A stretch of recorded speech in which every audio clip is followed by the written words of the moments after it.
Ada bagian dari buku itu yang mengulas soal IKN.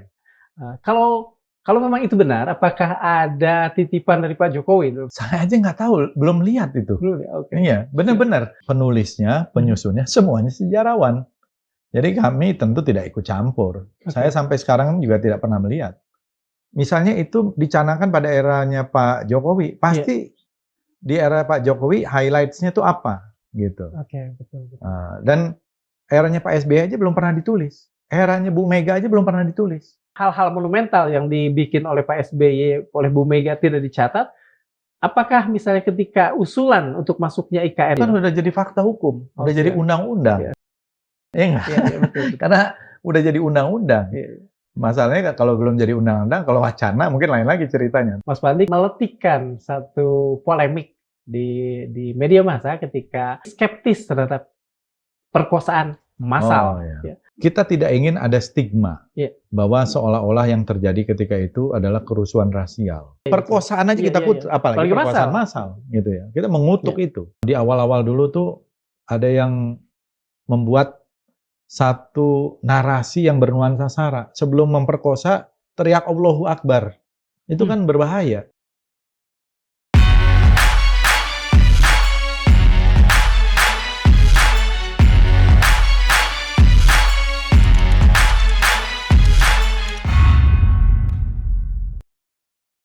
Bismillahirrahmanirrahim. Assalamualaikum warahmatullahi wabarakatuh. Sobat Madilog, entah kebetulan atau ini justru sebuah pertanda zaman, baru kali ini Indonesia memiliki Menteri Kebudayaan yang merupakan seorang kolektor sejarah, seorang peminat puisi, dan serenceng hal lain. Orang itu bernama Fadlizon. Di tangan orang yang bernama Fadlizon itu, saat ini sebuah proyek yang sangat sensitif. Penulisan ulang sejarah nasional Indonesia. Itu mengisyaratkan bahwa sejarah ditulis oleh penguasa saat ini. Kita akan bicara soal itu, dan alhamdulillah saat ini bersama kita sudah hadir Menteri Kebudayaan Fadlizon. Terima kasih Pak Fadlizon untuk waktu yang diberikan pada kami dan pada teman-teman di Madilog. Terima kasih Kang Darmawan. Assalamualaikum warahmatullahi wabarakatuh. Waalaikumsalam warahmatullahi wabarakatuh. Apa yang membedakan penulisan ulang sejarah saat ini dengan katakan saja yang bergulir di buku-buku Pak Nugroho Susanto? Sebenarnya kita belum pernah menulis lagi yang secara komprehensif sejarah kita sejak era reformasi. Belum ada. Jadi yang dimutakhirkan datanya itu sampai awal era Pak Habibie saja. Gitu. Nah, kemudian dari era Pak Habibie ke sini belum ada. Ya, tidak ada di dalam buku Sejarah Nasional Indonesia. Yang 9 jilid itu ya? Buku babonnya kan kalau 8 jilid. 8 jilid ya? Iya. Itu tidak ada di situ. Yang itu pemutakhirannya soalnya ada beberapa versi. Itu Indonesia dalam Arus Sejarah. Yang 8 jilid. Nah, kemudian ada yang SNI kalau nggak salah 6 jilid. Nah, jadi itu terbatas pemutakhiran datanya. Nah, kita berharap dengan adanya penulisan sekarang ini, termasuk kita menambah data-data temuan tadi. Yang di masa lalu, prasejarah. Ya, kita sebutnya sekarang awal peradaban Indonesia. Karena ada juga yang memprotes sebenarnya awal sejarah Indonesia itu ya dimulai di sana. Tapi ada yang berpendapat sejarah itu dimulai setelah ada tulis-menulis. Jadi ada yang berpendapat sejarah itu dimulai abad keempat ketika ada tulisan. Makanya ada salah seorang yang memprotes itu tidak mau ada istilah awal sejarah awal Indonesia gitu. Gitu. Jadi ini kan dimutakhirkan, ada temuan-temuan baru bahwa kita ini peradaban yang tua, ada lukisan purba yang tua di zaman itu. Dulu Belanda memperkirakan itu cuma 3.000 5.000 tahun ya di dalam tulisan-tulisannya. Begitu juga kalau kita lihat tentang misalnya masuknya Islam ke Indonesia. Ternyata dengan temuan situs Bongal banyak ditemukan koin-koin dari dinasti Umayyah. Bahkan itu menunjukkan bahwa Islam masuk pada abad ke-7 Masehi. Bukan 11-12 itu? Bukan. Jadi itu juga harus ditulis ulang. Jadi masuknya Islam ke Indonesia itu pada abad pertama Hijriah atau abad ke-7 Masehi. Jadi sudah ada yang hubungan langsung melalui perdagangan. Bukankah di apa tuh di daerah Medan, bukan Samudra Pasai? Itu di daerah yang ditemukan Barus. situs Bongal itu tidak jauh lah dari Barus, ya. Itu Bongal itu di Kecamatan Badiri, Tapanuli Tengah. Jadi di pinggir pantai dekat Sibolga. Nah, di situ ditemukan. Jadi kemungkinan dulunya adalah pusat perdagangan gitu ya. Konon katanya itu dihantam oleh tsunami pada abad keberapa gitu. Ada yang mengatakan abad ke-13, tahun 1200. Nah, ini penyusunnya siapa nanti? Nah, penyusunnya, penulisnya, penyusunnya semuanya sejarawan. Jadi kami tentu tidak ikut campur. Saya sampai sekarang juga tidak pernah melihat. Gitu tidak pernah melihat isinya itu ya? Iya. Belum lah paling tidak. Ya belum. Ya. Jadi sejarawan dari 34 perguruan tinggi, kemudian ada sekitar 120. Siapa yang kemudian katakan saja merekrut ataupun misalnya menyaring agar kemudian itu lebih Waktu itu valid? Pertama bulan Desember tahun lalu saya sampaikan ini di dalam Rakernas Masyarakat Sejarawan Indonesia, MSI. Ya, ini kan para profesional. Siapa sih yang menulis sejarah? Ya harusnya para sejarawan profesional yang memang bidangnya sejarah, mungkin S2, S3-nya sejarah, atau profesor guru besarnya sejarah. Waktu itu di Universitas Pendidikan Indonesia, UPI Bandung. UPI Bandung. Nah, saya diundang di sana, saya sampaikan ini. Kita harus menulis sejarah. Karena kebetulan dengan hadirnya Kementerian Kebudayaan, kita hidupkan lagi yang namanya Direktorat Sejarah. Tadinya Direktorat Sejarah ini sudah almarhum. Sudah tidak ada lagi. Tidak dianggap penting gitu ya? Tidak dianggap penting. Makanya dibubarkan. Gitu loh. Dianggapnya sejarah hanya masa lalu. Masa lalu. Nah, jadi Direktorat Padahal Mussolini saja bilang sejarah itu masa lalu, masa kini, masa depan. Mussolini. Ya, Churchill juga bilang begitu. Ya, antara masa lalu, masa kini, dan masa depan itu nggak bisa dipisah. Iya, betul. Nah, jadi kita hidupkan Direktorat Sejarah ini. Karena kita anggap sejarah ini penting. Itu pun dengan perdebatan nih dengan kementerian lembaga dengan kata lain, tuduhan bahwa Kementerian Kebudayaan tidak melibatkan, katakan publik, masyarakat, ya terbantahkan dengan itu. Iya, karena yang berhak untuk menulis sejarah itu, menurut saya, adalah para sejarawan yang memang profesional di bidangnya. Tentu bukan aktivis, bukan politisi, ya politisi. Yang penuh kepentingan. Penuh kepentingan. Partai aja udah beda dong ini perspektifnya.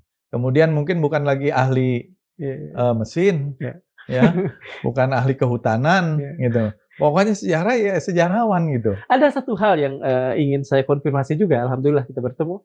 Jadi pada beberapa waktu yang lalu kami sempat mengundang salah seorang yang kami anggap sebagai pakar sejarah. Dia mengatakan bahwa ada bagian dari buku itu yang mengulas soal IKN. Kalau memang itu benar, apakah ada titipan dari Pak Jokowi? Saya aja nggak tahu, belum lihat itu. Belum, okay. Iya, benar-benar. Baru garis besar dari judul, karena ini berjilid ya. Jadi sistematikanya itu ada 10 jilid. Nah, 10 jilid itu dibagi pembabakannya, mulai dari sejarah awal peradaban Nusantara atau Indonesia. Atau sejarah awal Indonesia. Kemudian bab 2-nya apa, bab 3 sampai pada era kekinian, gitu loh. Jadi kita ingin ini highlights. Jadi ini bukan yang mendalam sekali, ini highlights. Kalau kita mau nulis sejarah yang lengkap, mungkin bukan 10 jilid, 100 jilid, gitu ya. Nah, jadi ini baru highlight supaya ada kesinambungan dari apa yang kita miliki tadi, SNI, Indonesia dalam arus sejarah, ada continuity dari situ. Nah, sekaligus mengupdate, merevisi, misalnya hal-hal yang terkait dengan temuan-temuan baru. Nah, itu yang sebenarnya kita harapkan. Jadi, soal itu saya belum lihat malah. Ya, tapi kan misalnya itu dicanangkan pada eranya Pak Jokowi, pasti di era Pak Jokowi highlights-nya itu apa, gitu. Betul. Dan eranya Pak SBY aja belum pernah ditulis. Eranya Bu Mega aja belum pernah ditulis. Eranya, jadi kalau kita lihat dalam buku sejarah yang dianggap dibuat oleh pemerintah, yang terakhir itu pemilu yang dikaji itu pemilu tahun 97. Sangat lama sih, lama ya. Sementara jadi nggak ada misalnya 99. Padahal kan menarik. 99 itu seperti keluar dari kotak Pandora. 2004 sudah pemilihan langsung. Proses amandemen aja nggak ditulis. amandemen Undang-Undang Dasar 45, bagaimana sih prosesnya? Bagaimana perdebatannya itu nggak ada di situ. Gitu. Jadi banyak yang kita tidak tulis karena Direktorat Sejarahnya dibubarkan.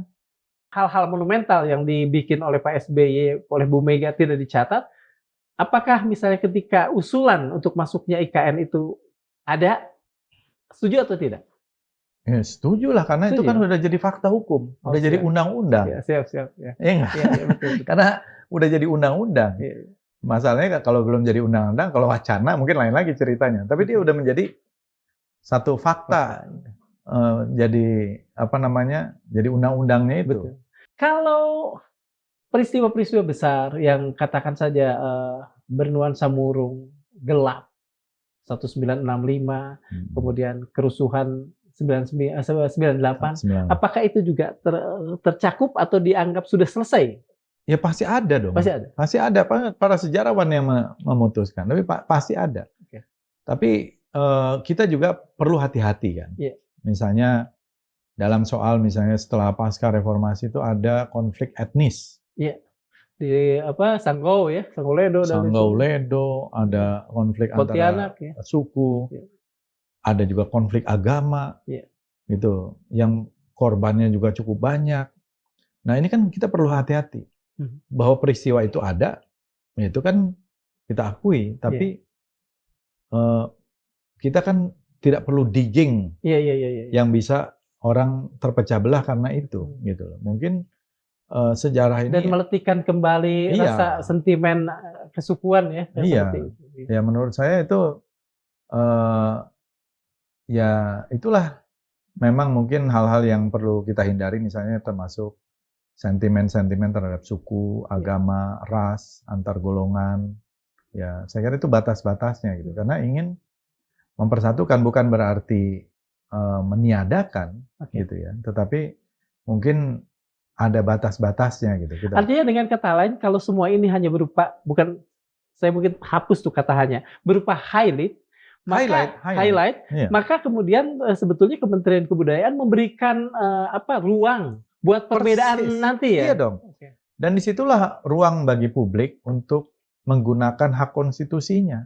Mereka mau bikin sejarahnya seperti apa, kan memang tidak pernah ada dilarang. Orang membuat buku, orang melakukan analisa, orang melakukan diskusi seminar tentang sebuah topik, tentang apa, dan menulis buku, kan nggak pernah ada larangan. Iya. Nah, di situ ruang publik, tidak ada yang dihambat. Iya. Nah, cuman negara harus hadir di dalam mencatat dan menulis sejarah. Kan Bung Karno yang mengatakan, jangan sekali-kali meninggalkan sejarah. Iya kan? Iya. Nah, jadi menurut saya ya kita harus menulis sejarah itu. Di Amerika ditulis, ya, di Jerman ditulis, Jepang. Tapi kan perspektifnya mereka. Iya, betul. Ini konfirmasi lagi. Ada yang mengatakan bahwa, dan mungkin nanti jelas harus dikonfirmasi, ada yang mengatakan bahwa upaya untuk penulisan ulang sejarah ini juga bukan tanpa sebab. Salah satu sebabnya misalnya pada beberapa tahun lalu muncul sebuah ensiklopedi sejarah yang seolah meminggirkan, menghapuskan peran tokoh-tokoh Islam. Apakah begitu? Ya, waktu itu justru dari Kementerian Pendidikan Diktiristek ya, dan yang memprotes termasuk saya waktu itu. Iya betul. Saya baca betul. Sebagai anggota DPR. Iya. Ya karena yang ditonjolkan justru hanya tokoh-tokoh PKI kebanyakan, bahkan tokoh-tokoh NU, betul. Ya seperti Hadratus saya nggak dimuat. Ya, saya protes. Justru saya membela NU, gitu ya. Jadi tapi yang misalnya aiditnya panjang, ceritanya Musso, Mir Sarifuddin, pokoknya tokoh-tokoh PKI yang dianggap selama ini berkhianat kepada rakyat ditonjolkan. Sementara ini yang namanya Kiai Hasyim Asy'ari aja nggak dimuat gitu loh. Nah ini yang kita protes dulu. Dan ini yang nggak boleh kejadian gitu. Jadi menurut saya itu yang dianggap bisa malah membelokkan sejarah. Iya. Jadi ada ada urusan itu dalam sebenarnya nggak ada. Kita ingin sejarah itu memang ditulis dong. Karena saya menghidupkan tadi Direktorat Sejarah yang selama ini sudah dimatikan, ya, sudah almarhum. Ini bangkit dari kubur, Direktorat Sejarah ini. Nah, terus apa tugasnya? Ya membuat sejarah dong, buku sejarah. Betul. Nah, mungkin tahun depan kita akan bikin sejarah Majapahit, sejarah Pajajaran, sejarah Sriwijaya. Saya setuju yang kedua. Gitu. Nah, kemudian mungkin untuk memperdalam periode sejarah tahun mempertahankan perang kemerdekaan 45 sampai tahun 49 atau tahun 50. Nanti kita buat lagi ensiklopedia atau sejarah keraton Kesultanan Senusantara supaya ada datanya. Supaya nanti mana yang benar-benar keraton, mana yang ngaku-ngaku belakangan. Ini kan banyak banyak, betul. organisasi. Betul. Setuju saya. Kembali pada soal sejarah, terutama begini, beberapa waktu yang lalu Mas Fadli kan meletikkan satu polemik di media massa ketika saya pikir bukan mempertanyakan, tapi skeptis terhadap perkosaan massal. Apa sebetulnya yang membuat Mas Fadli? Iya, itu kan sebenarnya kan dalam podcast seperti ini. Jadi itu kan sebenarnya udah saya tulis sudah lama juga. Dan kita tidak ingin ada stigma bahwa seolah-olah yang terjadi ketika itu adalah kerusuhan rasial, gitu ya. Apalagi kepada satu istilah yang massal itu bisa dianggap problematik karena imajinasi orang itu kalau bicara yang namanya perkosaan massal atau mass rape itu biadab, itu bukan hanya biadab, itu kan kita kutuk. Perkosaan aja kita kutuk, apalagi perkosaan massal gitu ya. Kita mengutuk itu. Bukan berarti tidak terjadi perkosaan di 98, bisa saja sangat terjadi orang rusuh ketika itu. Tapi apakah massal itu kan ada yang berpendapat, ya, termasuk saya yang berpendapat itu biasanya sistematis, masif, terstruktur. Terorganisir, seperti yang dilakukan oleh tentara Jepang terhadap warga Chinese di Nanking waktu itu, yang jumlahnya bisa mencapai lebih dari 100.000 orang, atau wanita-wanita Bosnia yang diperkosa oleh tentara Serbia. Tahun 90-an ya. Itu kita berusaha untuk menghindari itu. Itu sebenarnya. Jadi hati-hati kita menggunakan supaya jangan nanti ada golongan tertentu, apalagi kalau di awal-awal dulu tuh ada yang membuat satu narasi yang bernuansa sara. Sebelum memperkosa, teriak Allahu Akbar. Itu kan berbahaya. Gitu. Jadi ini yang kita harus hati-hati kita ini. Suara-suara ini masih cukup bersipongan atau sudah mulai? Ya saya nggak tahu. Pokoknya itu kan tertuduhnya seolah-olah gitu ya, kelompok Islam dan juga kelompok tentara ketika itu. Nah ini yang kita harus hindari, karena lain kalau sudah ada jadi fakta hukum gitu, yang sudah diuji oleh hukum atau apa. Ini bicara soal polemik ya, kita lanjutkan kebetulan. Tapi itu kan seolah-olah itu akan dimuat di dalam, itu kan terserah para sejarawan gitu ya. Dan lagi pula kita tidak mendetail, bukan membuat satu sejarah tentang kerusuhan Mei 98. Kalau itu sih baca aja buku saya tuh. 13 sejarah atau buku yang lain gitu loh. Atau kan ada beberapa edisi tahun-tahun itu yang diterbitkan oleh beberapa majalah lama. Banyak. Saya lihat Panji Masyarakat menerbitkan ulang ketika polemik ini hidup. Panji Masyarakat menerbitkan ulang laporan mereka seputar Mei sampai Juni itu.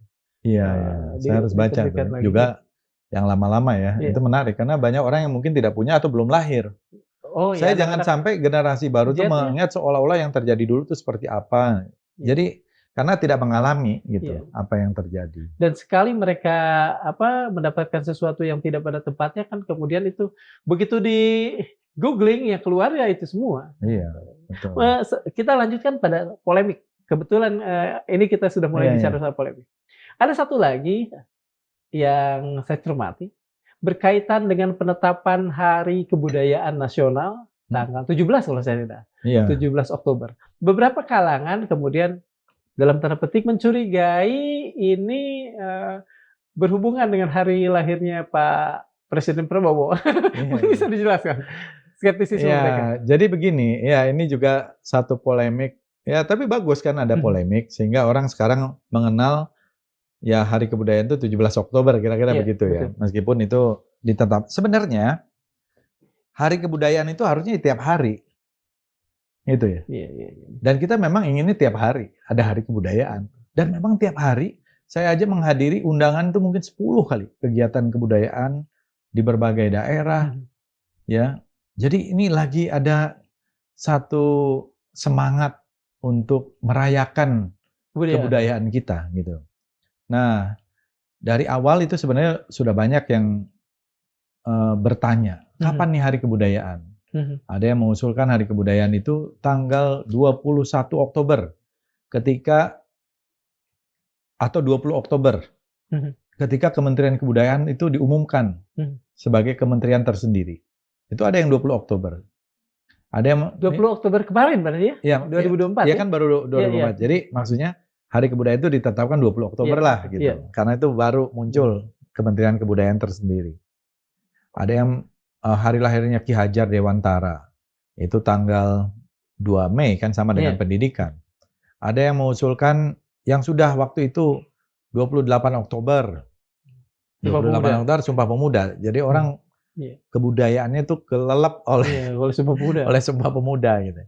Terus ada lagi yang lain-lain ya. Nah, ada satu yang cukup serius dari teman-teman seniman budayawan di Yogyakarta.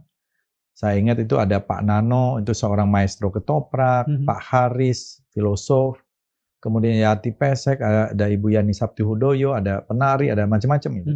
Mereka tuh dari kelompok yang namanya waktu itu menamakannya 9 Naga gitu, 9 Naga plus. Saya bilang kok namanya 9 Naga ini? Udah 9 Garuda aja gitu loh. Jadi 9 naga kan udah simbol yang lain. Makanya gitu loh. Jadi akhirnya, mungkin beda naganya naga wayangan kan. Jadi 9 Garuda itu mereka mengusulkan tanggal 17 Oktober. Tanggal 17 Oktober itu bertepatan dengan hari lahirnya Bhinneka Tunggal Ika. Nah, lambang Garuda Bhinneka Tunggal Ika, ada PP-nya waktu itu yang lahir persis 17 Oktober 1951. Nah, itu dikeluarkan pada era Bung Karno, tapi Perdana Menterinya Sukiman. Jadi kalau saya baca Masyumi bukan? Masyumi. Saya baca Mas Butet kalau nulis di situ pada zaman RIS, enggak. Itu salah. RIS sudah bubar dong. Udah NKRI ini. Cuman Mas Butet mungkin nggak lupa sejarahnya gitu. RIS itu terakhir ya 1950 udah NKRI. Ini 1951. Jadi bukan di era Republik Indonesia Serikat. Soekarno presiden, Perdana Menteri Sukiman. Karena zaman itu eranya demokrasi parlementer. Nah, Sukiman dari Masyumi menandatanganilah itu lambang Garuda dan termasuk semboyan Bhinneka Tunggal Ika. Nah, itu bulan Januari kalau tidak salah. Saya minta mereka untuk mengkaji lagi, bikin lagi kajian focus group discussion di antara mereka, yang lebih serius sosialisasikan lagi, dengan teman-teman yang lain supaya lebih banyak. Karena menurut saya menarik. Kenapa? Karena Bhinneka Tunggal Ika. Kemudian mereka bikin satu kajian yang booklet disampaikan terakhir itu 79 halaman dengan ada beberapa dukungan. Dan ya saya pikir kenapa tidak gitu. Karena menurut saya Bhinneka Tunggal Ika sudah menjadi satu dari 4 pilar. Bertahun-tahun waktu itu zamannya Pak Taufik Kemas disosialisasikan. Udah pasti teruji dong. Dan Bhinneka Tunggal Ika itu menurut saya satu simbol kebudayaan yang sangat kuat. Karena di situ berbeda-beda tapi tetap satu. Kembali ke tadi, mega diversitas. Mega diversity itu ada di dalam Bhinneka Tunggal Ika.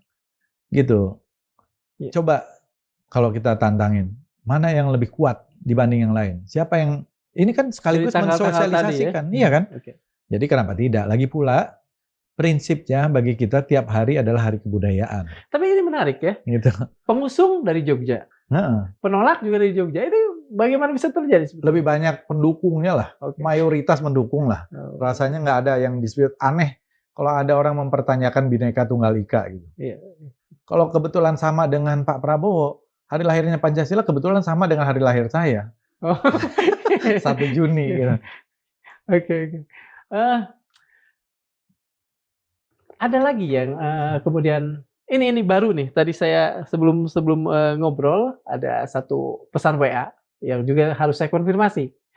Katanya Kementerian Kebudayaan tengah merencanakan untuk membuat hari puisi, dan hari puisi itu jatuh pada tanggal 26 Juli yang 26 yang bertepatan dengan hari lahirnya Chairil Anwar. Kemudian yang pertanyaan yang masuk ke saya untuk dimintakan tolong disampaikan, mengapa harus Chairil? Nah, jadi begini. Yang meminta hari-hari ini banyak sebenarnya. Nah, tapi ada yang komunitasnya itu setuju, ada yang protes. Ya. Tapi kan kalau 280 juta, nggak mungkin semua setuju gitu ya. Pasti ada. Iya, betul. Tapi kan kita juga lihat reasoningnya dan kita mau mengingatnya apa gitu. Jadi kalau tadi Hari Kebudayaan Bidang Ketunggal, Hari Komedi juga saya tetapkan. Ini juga udah lama nih, udah malah dari bertahun-tahun mereka memperjuangkan nih dari PASKI, Persatuan Artis Komedi Seluruh Indonesia, PASKI. Mereka meminta Hari Komedi itu 27 September sesuai dengan hari lahirnya Bing Slamet. Tapi kebetulan tidak ada dispute di situ, tidak ada sengketa. Jadi adem ayem gitu ya. Namanya simpatisan Ateng tidak. Pokoknya semuanya setuju.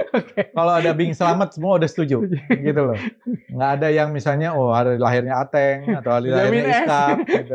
Atau hari lahirnya Ron. Ketahuan umurnya. Atau Kang Ibing. Jojon atau Kang Ibing. Nah, jadi nggak ada yang protes. Nah, begitu juga ada hari pantun, ada hari yang lain gitu. Nah, juga hari puisi ini juga udah lama nih mengajukannya. Dan mereka juga udah bikin kajian, udah panjang. Bahkan sudah diperingati. Sebagai hari puisi itu sudah diperingati udah 12 tahun. Udah 12 tahun diperingati sebagai Hari Puisi Indonesia. Gitu. Nah, Hari Puisi Indonesia ini udah diperingati bertahun-tahun. Nah, jadi di kalangan mereka atau ya mungkin ini yang nanti kita ingin melibatkan lebih banyak atau semua kelompok. Tapi dijadikan itu namanya usulan, masa usulan harus dari semua orang? Usulan kan pasti hanya dari beberapa pihak. Betul. Masa harus musyawarah seluruh penyair Indonesia untuk menentukannya? Ya enggak. Apalagi siapapun sekarang bisa jadi penyair dan penyair. Nanti ditanya pekerjaannya penyair bukan di KTP-nya, gitu lah. Tadi ada hari pantun, hari puisi, kemudian sekian hari ada komika, hari batik, ada hari wayang, ada hari keris. Sebetulnya apa? Dari adanya, menurut saya kan bagus. Dengan adanya hari-hari ini kan menjadikan momentum pada hari itu. Kalau bisa tiap hari itu ada hari kebudayaannya, menurut saya bagus. Jadi orang merayakan kebudayaan ini supaya ada kesinambungan dan pengingat. Ada hari musik tanggal 9 Maret. Itu pada hari lahirnya W.R. Supratman. Jadi para musisi sepakat memperingati musik. Di sini tidak ada dispute ya? Karena kan kadang-kadang disebutkan bahwa W.R. Supratman juga awalnya ada juga. Awalnya ada juga. Gitu. Bahkan ada yang berpendapat W.R. Supratman lahir 19 Maret gitu ya. Tapi yang saya kira yang mendekati kebenaran yang tanggal 9 Maret itu. Karena di buku-buku yang tertua dari kesaksian keluarga 9 Maret lahir di Jatinegara. Kemudian ada hari film. Itu Usmar Ismail. Kalau film bukan Usmar Ismail. Jamaluddin Malik ya? Bukan. Hari dimulainya waktu itu film Darah dan Doa. Film yang dianggap belakangan. Nah, kembali ke hari puisi. Chairil Anwar ini kan seorang pembaharu, seorang pendobrak, ikon. Memang banyak yang juga mengusulkan Amir Hamzah. Ada Amir Hamzah, ada yang bahkan Hamzah Fansuri. Iya betul. Tapi itu kan bisa banyak lagi, bisa Rendra, bisa Taufik Ismail, bisa siapalah. Banyak banget yang penyair-penyair yang hebat-hebat, Sapardi Djoko Damono. Tapi ini sudah diperingati oleh komunitas 12 tahun. Dan hari lahirnya Chairil Anwar, yang umurnya juga muda kebetulan, meninggalnya 27 tahun gitu ya. Dan banyak puisi-puisinya juga, puisi-puisi kekal sampai sekarang ya. Diponegoro, sekali berarti sudah itu mati. Di masa pembangunan ini Tuhan hidup kembali dan bara kagum menjadi api. Gitu kan? Ya. Dan lain-lain. Lebih apal kan? Yang lain belum tentu apal gitu. Artinya sudah melekat. Belum lagi Kerawang Bekasi. Betul. Meskipun itu ada yang mengatakan dari Arsy Berbaklais misalnya kan? Ya, adalah keterpengaruhan. Iya. Setiap orang ada terpengaruh, ada yang terpengaruh. Pablo Neruda, ada yang terpengaruh Federico Garcia Lorca. Kan? Tidak ada yang baru di dunia ini. Iya, saling mempengaruhi. Termasuk musik, irama juga bisa begitu. Betul. Gitu. Jadi, kalau menurut saya, ya kalau ada, ya dia punya fondasi yang kuat untuk ahli puisi. Ada lagi yang mengusung argumentatif lah ya. Ada yang waktu itu juga mendeklarasikan Hari Sastra. Saya ingat sekali. Waktu itu dideklarasikan di Bukit Tinggi, di sekolah tempat lahirnya Balai Pustaka. Itu tanggal 3 Juli. Jadi sesuai dengan hari lahirnya Abdul Muiz. Abdul Muiz ini ya seorang novelis dan juga pahlawan nasional Indonesia pertama. Yang hanya sayang nasibnya ya. Iya. Nah, jadi maksud saya, ya bagus-bagus saja. Dan ini yang menurut saya harus kita rangkul. Pemerintah kan memfasilitasi. Berkaitan dengan satu hal lagi. Kan mungkin saya salah ya. Saya pernah membaca bahwa Kementerian Kebudayaan pun punya rencana untuk melakukan apa namanya? Pengambilan kembali, repatriasi atau apapun namanya dari barang-barang sejarah Indonesia. Iya. Sudah sampai di mana? Nah, sebenarnya proses repatriasi itu udah berlangsung lama. Dari sejak awal merdeka dulu, sejak kita mulai agak lebih mapan dari tahun 50-an, 60-an, terus kita meminta barang-barang yang dirampas, yang diambil secara tidak sah di masa-masa kolonial, kolonialisme, di masa imperialisme itu harus dikembalikan. Ini untuk memulihkan martabat kita, untuk memulihkan pengetahuan kita juga.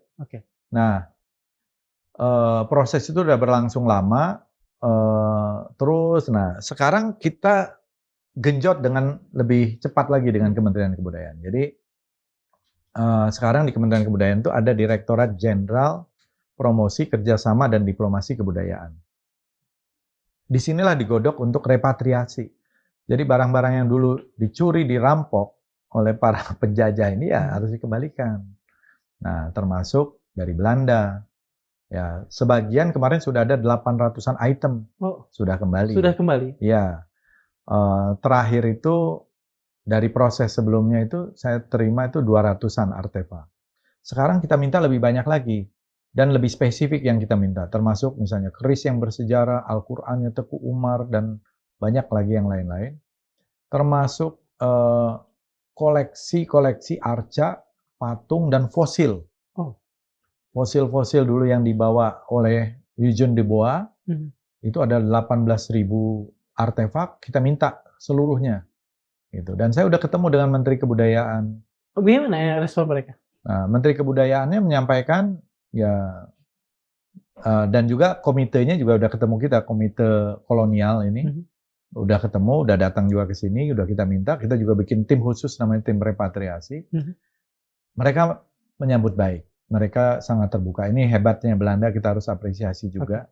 Mereka ingin mengembalikan. Kalau menterinya bilang sama saya, apa yang bukan, kalau nanti risetnya mengatakan apa yang bukan punya kami, saya kembalikan. Itu saya pegang ya, saya bilang gitu. Ketika proses repatriasi ini dikatakan sudah digenjot, apakah Kementerian Kebudayaan punya catatan atau semua kita serahkan pada mereka? Catatan ada di mereka, kemudian kita lihat, kita minta ini, atau gimana? Ya, yang sekarang kita minta. Jadi kita juga punya tim yang menyeleksi dulu, kita minta. Nah, yang lainnya juga nanti kita berkomunikasi dengan mereka. Item-item apa yang kita minta balik. Yang sejauh ini yang naskah yang mereka belum mau. Naskah. Mengapa kira-kira? Karena katanya naskah itu bisa saja kan dulu hasil hadiah, pemberian gitu ya. Nah, lain dengan naskah yang misalnya memang diambil atau dirampas. Nah, tapi digitalnya mereka pasti akan kembalikan. Mereka akan berikan akses seluas-luasnya. Tapi yang artefak seperti patung, arca, yang lain-lain, ini mereka akan berikan. Dan ini nanti akan dikembalikan ke Museum Nasional. Kira-kira apakah kita punya kemampuan untuk memelihara itu didasarkan pada apa ya? Kadang-kadang kalau sesuatu yang sudah menjadi milik kita menjadi kurang telaten, Ini yang saya juga tantang nih kepada internal di dalam Kementerian Kebudayaan. Saya sekarang genjot juga mereka untuk melakukan reinventarisasi seluruh aset kebudayaan kita. Termasuk di Museum Nasional itu kan ada sekitar 190 ribuan item, artefak. Itu saya minta kepada mereka untuk data satu persatu, mana datanya, nomor berapa, barangnya apa, dan barangnya ada di mana. Barangnya ada di mana? Artinya hal ini ada yang di display, atau ada yang di storage. Di storage-nya ada di mana, gitu. Itu semuanya harus ada, gitu. Karena kita jangan sampai ada barang yang dicuri, atau barang yang kemudian tidak ada. Seperti dulu kan Museum Radio Pustoko atau apa yang kemudian sekian barangnya hilang gitu kan? Iya, itu kan modus yang biasa terjadi ketika ada orang-orang kan pernah juga misalnya koleksi emas atau apa gitu. Nah ini kita reinventarisasi dan kita jaga sekarang. Dan kita semaksimal mungkin akan kita display dengan baik, dengan narasi yang baik, dengan hasil riset yang baik dari display itu, sehingga ini menjadi satu pengetahuan yang holistik, yang lengkap. Semua itu, semua rencana yang sudah dikemas oleh Kementerian Kebudayaan, sebetulnya target paling awal apa? Target panjangnya apa juga? Ya pertama, kalau kita lihat ya negara-negara yang maju,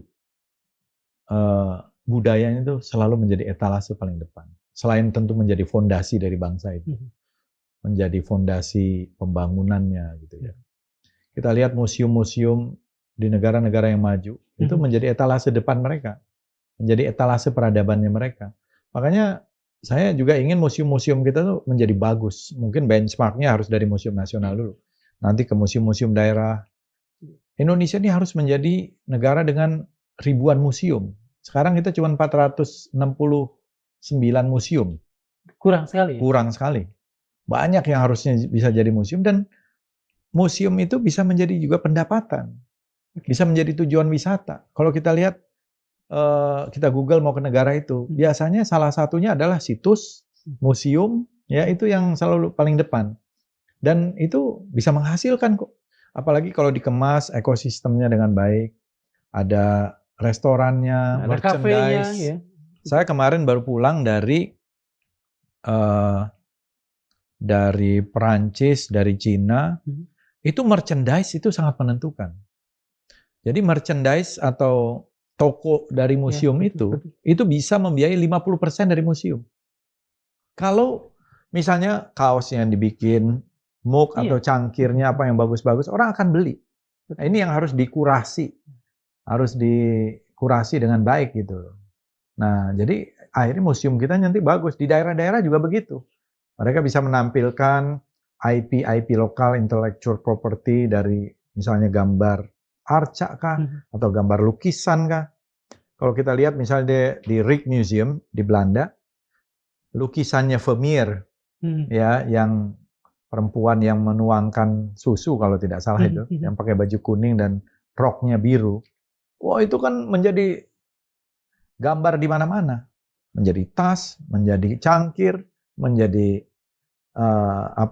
magnet untuk ini. Untuk lemari es ya. Iya. Bayangkan misalnya kalau kita punya penangkapan di Ponorogo, harinya Raden Saleh. Ya. Nah, itu kalau dibikin merchandise-nya apa segala macam, orang bangga memakai itu kan bagus. Atau dihadapkan dengan budaya kita yang belum terlalu akrab dengan museum. Paling tidak kalau saya melihat beberapa museum kan selalu lengang dan sebagainya ya, dengan tanda masuk yang juga terasa asal-asalan, asal ada gitu. Iya benar. Apa yang harus kemudian atau paling tidak akan dilakukan oleh kementerian? Museum sekarang ini harus indah, harus bagus, harus bersih, harus rapi, dan harus nyaman. homey, apa ya, bukan homey, pokoknya orang nyaman.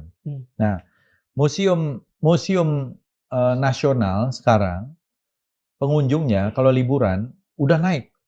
Kemarin liburan awal tahun, itu sudah mencapai 12.750 satu hari. Satu hari? Rekor tuh. Iya. Wah, itu menimbulkan kemacetan.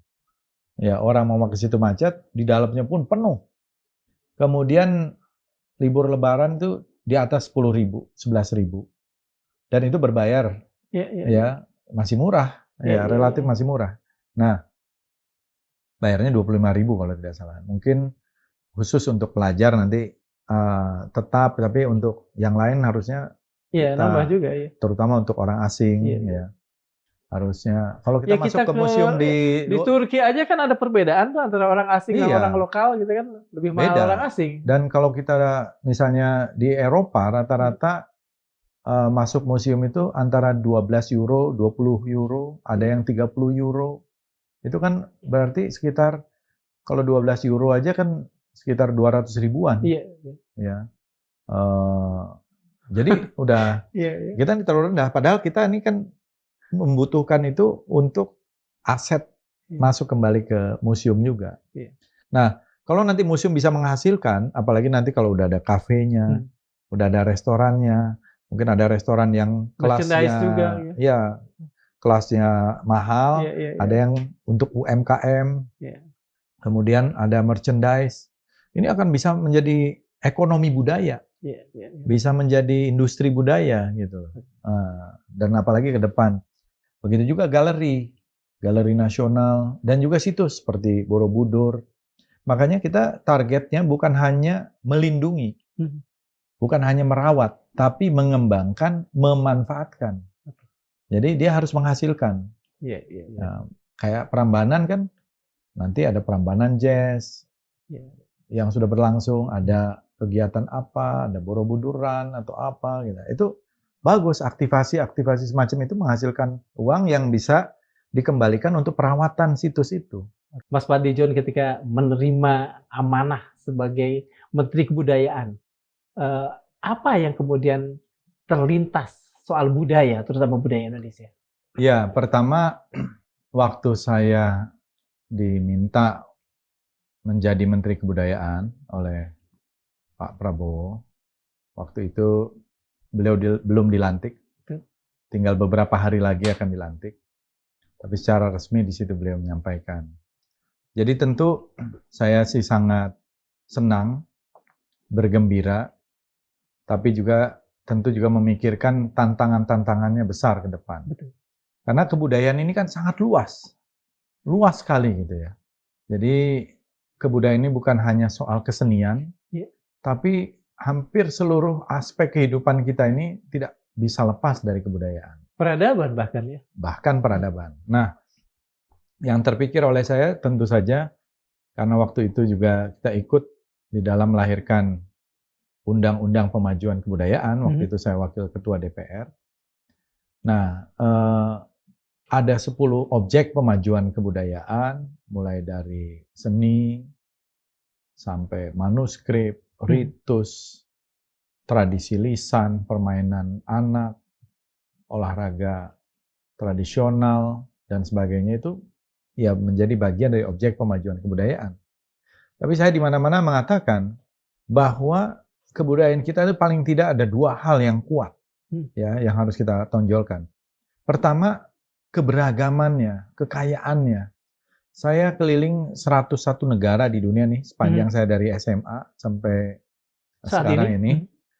Itu tidak ada negara yang kekayaan budayanya lebih beragam, lebih kaya dari Indonesia, menurut saya.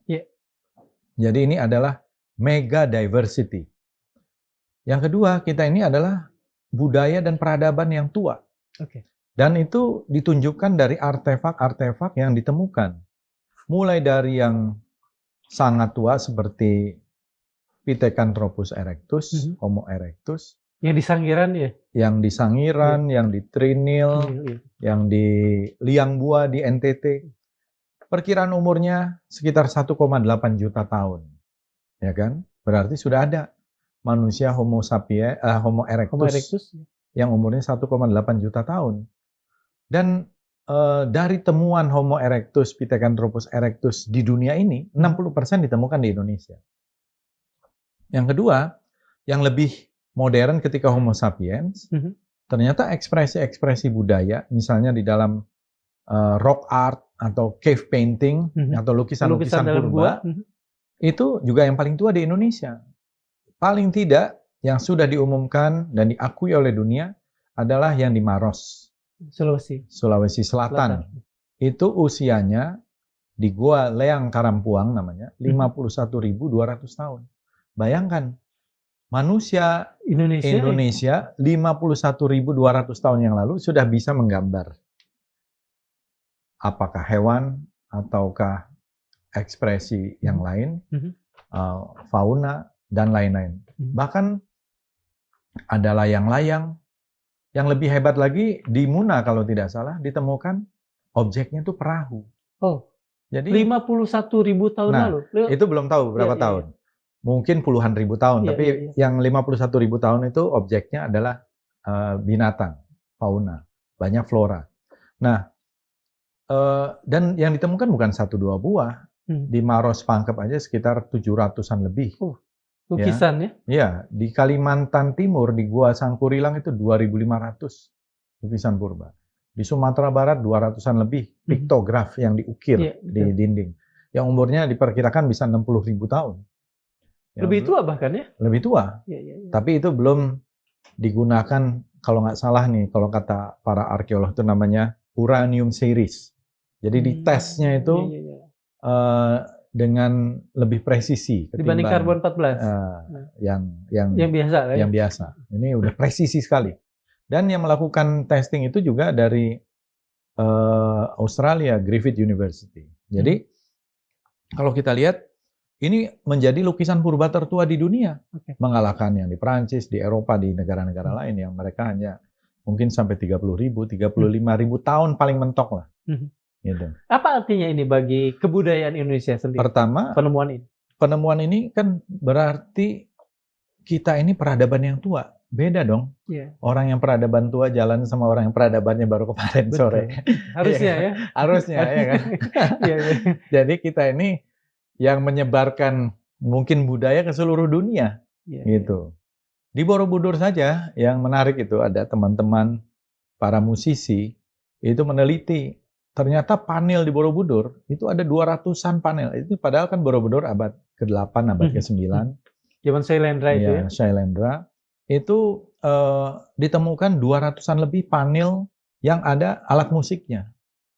Dan setelah diteliti ternyata ada sekitar hampir 50 jenis alat musik. Karena ada yang sama ya. Yang ternyata ditemukan juga di seluruh dunia. Jadi ya, kita bukan melakukan satu self-claim, bukan juga chauvinistik, tapi ini adalah fakta-fakta, temuan-temuan arkeologis, temuan-temuan yang ada dasarnya, menunjukkan kita ini peradaban yang tertua di dunia menurut saya. Tertua bahkan ya. Ya, kalau salah satu yang tertua udah pasti. Tapi saya berani mengklaim ya tertualah di dunia, karena yang lain juga kan.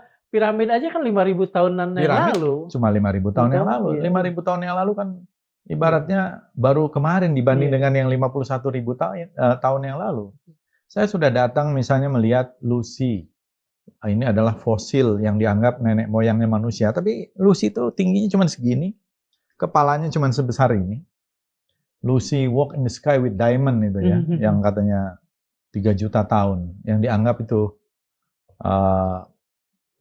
cikal bakal manusia. Ya, menurut saya udah lihat di Ngorongoro itu yang namanya Nutcracker Man.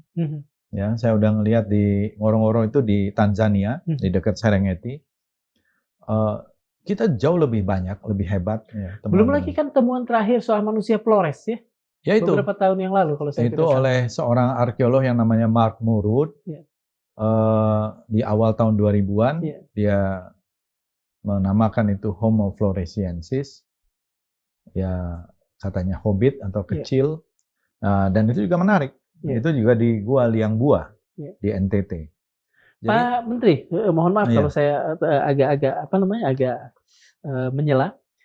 Apa arti yang lebih bisa ditarik pada kemajuan masa kini dari fakta tadi bahwa kita ini kebudayaan yang tua? Kita harus reinventing Indonesian identity, menemukan kembali identitas manusia Indonesia. Reinventing Indonesian identity ini menurut saya menjadi penting. Apakah kita ini negara yang baru kemarin merdeka, 80 tahun yang lalu? Atau kita ini sebagai entitas yang lebih tua dari itu? Ya, kemerdekaan ini adalah satu perebutan kekuasaan dari penjajah, dari imperialis, dari kolonialis. Tetapi apakah itu saja yang menjadi dasar identitas kita? Nah, ini kan harus ditarik ke belakang. Betul. Sampai bahwa kita ini memang merupakan the cradle of civilization. Cikal bakal kan manusia purba udah bisa bikin kapak, udah bisa bikin alat berburu, udah bisa bikin bola-bola batu. Itu kan sebuah karya, sebuah pemikiran. Sementara kan ada filosof yang mengatakan bahwa manusia itu adalah apa? Saya lupa. Manusia apa? Binatang yang menggunakan alat, baru kemudian bisa disebut manusia kan? Nah ini yang menurut saya ya itu kan pendapat ya. Iya betul. Tapi kalau saya melihat dari volume otak, manusia yang namanya Pithecanthropus itu kan sekitar ada yang bilang 900 sampai 1100 cc. Manusia modern seperti kita Homo sapiens di atas 1100, 1300 cc gitu ya. Itu pun tidak sepenuhnya bisa digunakan maksimal. Paling katanya volume otak manusia yang digunakan paling 10%. Gitu ya, masih kecil. 10% aja udah bisa sampai di bulan kan. Betul. Apalagi kalau udah bisa digunakan 30%, 50% gitu. Jadi saya melihat bahwa volume otak itu salah satu cirinya dan memang cerdas. Buktinya yang Homo sapiens yang seperti kita dulu yang udah volume otaknya udah tinggi, 51.000 tahun lalu udah bisa menggambar dan gambarnya sampai sekarang bertahan. Itu kan berarti luar biasa tekniknya. Itu mereka mungkin itu ritus atau apa ya, tapi melakukan satu ekspresi yang juga bisa disebut sebagai ekspresi budaya. Coba kita lihat Gunung Padang, belum lagi situs-situs lain, Lorelindo di Sulawesi Tengah, betul. Dan banyak lagi situs-situs purba yang itu megalitik ya kalau nggak salah ya Lorelindo itu. Ya, jadi era megalitik dan lain-lain. Nah, jadi ini kan harus ada satu upaya untuk reinventing Indonesian identity, dan saya kira ini adalah momentum yang bagus, 80 tahun Indonesia merdeka, tempat kita melakukan refleksi terhadap masa lalu kita, dan saya sependapat bahwa ya sejarah itu sebenarnya untuk hari ini dan hari depan, gitu ya. Meskipun bukan berarti kita mengubah sejarah, tapi kita kan harus terus memutakhirkan sejarah kita. Nah, sejarah kita ini kan masih banyak pengaruh dari bias-bias kolonialisme, imperialisme, ya kalau kita lihat. Nah, oleh karena itulah kemudian digagas sebuah penulisan sejarah yang Indonesia sentris. Dan ini bukan baru sebenarnya, tapi sudah berlangsung. Jadi ada change and continuity gitu. Perubahan dan keberlanjutan. Kalau kita lihat dulu buku sejarah itu ditulis awalnya tahun yang agak lebih serius, Sejarah Nasional Indonesia di tahun 76. Sartono Kartodirjo. Kemudian di tahun 80-an terus 90-an juga ada, dan juga ada yang pemutakhiran. Ya, memang sebenarnya yang lebih tepat itu adalah pemutakhiran. Gitu, pemutakhiran sejarah kita. Nah, namun saya kira ini tergantung kepada bagaimana kita memandangnya. Pak Fadli, kita akan ngomong panjang nih tentang penulisan ulang sejarah. Karena Pak Fadli tadi udah mulai masuk pada soal itu. Tapi saya ingin kembali dulu sebentar pada soal reinventing Indonesian identity.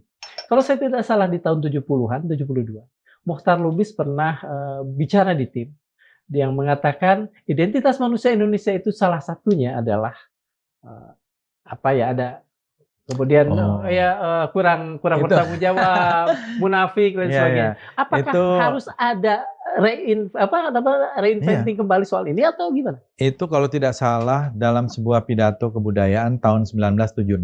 Yeah.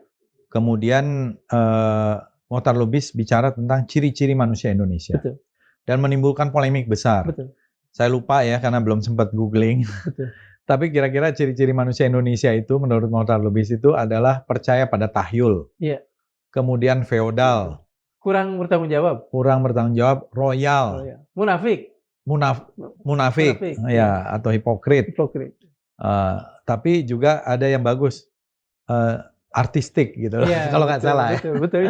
Tapi itu menimbulkan satu polemik yang panjang tahun 70-an, pertengahan 70-an, 76, 77 ya, polemiknya itu berlangsung 78. Dan saya kira ini memang satu hal yang menarik yang disampaikan Mohtar Lubis, meskipun mungkin banyak menimbulkan protes waktu itu. Dan polemiknya juga kalau nggak salah dibukukan juga ya. Iya, manusia Indonesia. Ya. Nah, tentu yang kita harapkan kan sebenarnya ke depan ini manusia Indonesia ini yang 280 juta sekarang ini harus menjadi manusia yang bisa kompetitif. Kalau dulu dengan kemajuan teknologi informasi yang terbatas, proses globalisasi itu berlangsung lambat. Kalau sekarang berlangsung super cepat. Generasi kita saya kira sama nih Kang Iwan, kita kan masih generasi surat menyurat, generasi mesin tik manual, masih generasi analog, ya udah ada stereo sedikit, gitu ya. Dan kita bersyukur sekali karena menjadi saksi semua ya. Saksi perjalanan. Saksi perjalanan itu. Nah, journey itu mungkin nggak dimiliki oleh generasi sekarang, Gen Z, Gen milenial sebagian atau Gen Alpha.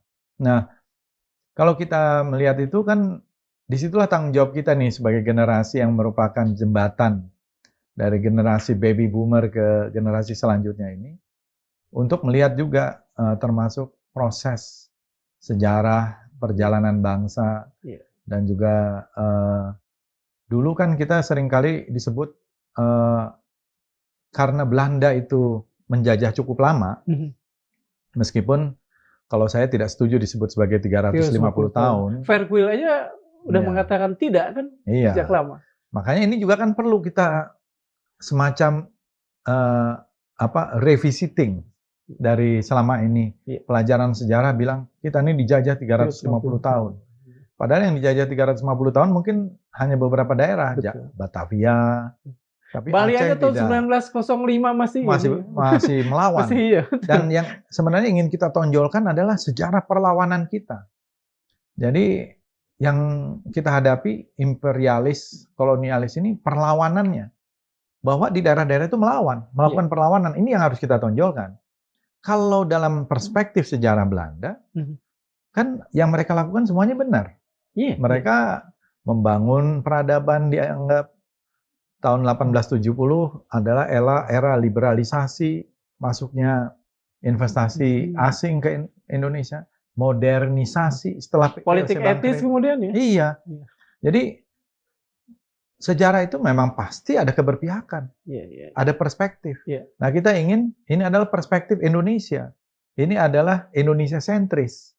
Sejarah itu harus Indonesia sentris karena dalam versi sejarah Belanda yang mereka lakukan tahun 45-49 adalah aksi polisionil. Makanya ada aksi polisionil 1, aksi polisionil 2. Tapi kita menganggapnya agresi militer. Mereka melakukan upaya penjajahan terhadap negara yang sudah merdeka. Mereka menyebut Soekarno-Hatta itu pengkhianat. Bahkan Bung Tomo disebut teroris, ekstremis. Para pejuang-pejuang kita dicap ekstremis teroris. Sementara bagi kita kan pahlawan. Nah, sejarah kan seperti itu. Di mana kita duduk, di mana kita berdiri. Good luck. Pak Faldi, terima kasih waktunya. Terima kasih. Dari tragedi yang tak ditulis hingga tanggal yang dipilih, dari naskah sejarah yang digarap diam-diam hingga klaim bahwa kita berperadaban tertua, semuanya menuntut satu hal, tanggung jawab sejarah. Sebab menulis sejarah bukan sekadar pekerjaan akademik atau simbolik. Ia adalah kerja besar, membentuk ingatan kolektif yang menentukan manusia macam apa yang akan tumbuh di tanah ini. Ketika sejarah hanya memuliakan tanpa keberanian menyentuh luka, ketika kebudayaan dijadikan panggung tunggal, bukan arena dialog, ketika peradaban dirayakan hanya dalam mitos, bukan refleksi, maka yang tumbuh bukanlah bangsa, melainkan kerajaan, bayangan dalam kepala para penyuntingnya. Kita akhiri perbincangan ini dengan kata-kata dari filosof Aljazair, Malek Benabi, yang nyaring terdengar di dunia pasca kolonial. A civilization is not built by memories of glory, but by confronting the causes of its decay. Kita akhiri perbincangan ini. Sebuah peradaban tidak dibangun dari kenangan akan kejayaannya, tetapi dari keberanian menghadapi penyebab kehancurannya. Terima kasih. Assalamualaikum warahmatullahi wabarakatuh. Waalaikumsalam warahmatullahi wabarakatuh.